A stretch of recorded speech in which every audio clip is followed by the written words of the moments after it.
Hey everyone, it's Julie. Today we'll be making bacon and onion mac and cheese. Crispy bacon, caramelized onions, garlic, cheese. This dish is decadent, rich. This picture screams mac and cheese world, a pool of mac and cheese. Enough. Okay, let's get started. So the first thing you want to do is cook your bacon.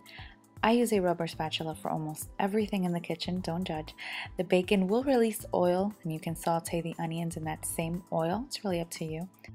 I removed the bacon from the pan and threw in my sliced onions. I used a Vidalia onion. They are so sweet, which is perfect when you mix it with bacon. Onions can take a little while to cook, so while that was cooking over medium-low heat, I ran over to grate the cheese. I never have anything ready. You should probably do this before you get started. I used cheddar and Gruyere.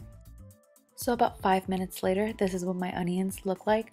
I added 1 clove of minced garlic, and I only let the garlic saute for about 20 seconds. Garlic burns really quickly, and then I removed the onions and garlic. In that same pan, we're going to make our roux, which is just fat and flour.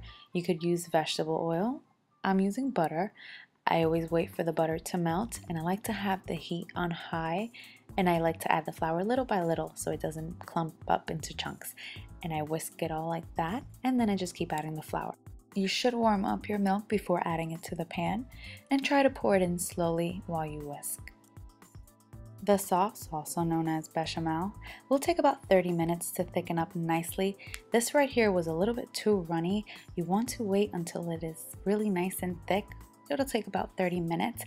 Once you drop in the cheese, it shouldn't sink to the bottom of the pan. If it does, your sauce is way too loose. You also want to make sure that the heat is completely off. I added some Dijon mustard. Make sure to season with salt and pepper after you add the cheese, bacon, and onions. The bacon, onions, and garlic seriously take mac and cheese to a completely different level. I also love lobster mac and cheese and crab mac and cheese. What's your favorite? I know someone who likes sliced bananas in their mac and cheese. Everyone's different, let's not be rude. Alright, make sure to season it with salt and pepper like I did. And then go ahead and add your macaroni or cavatappi pasta. Mix it all around. And look how creamy it is. I admit, I do make a lot of sauce because there is nothing worse than dry mac and cheese. And look at those onions, how sneaky they are. You can't even tell they're there. It's perfect for my little niece who hates onions. Here I have some panko breadcrumbs. I poured in some melted butter. Mix it around so the butter doesn't get stuck in one place. Added some extra onions and bacon, some cheddar cheese. Give it a mix, and we're then going to sprinkle this on top of the mac and cheese.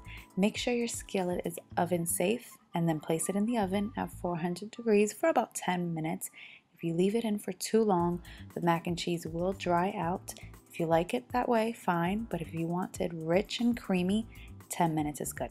This mac and cheese will go great with some barbecue chicken, a salad, or by itself. You guys will love this. Only if you're a fan of bacon and onions, of course. I hope you guys give this a try. Hope you enjoyed this video, and thank you all so much for watching.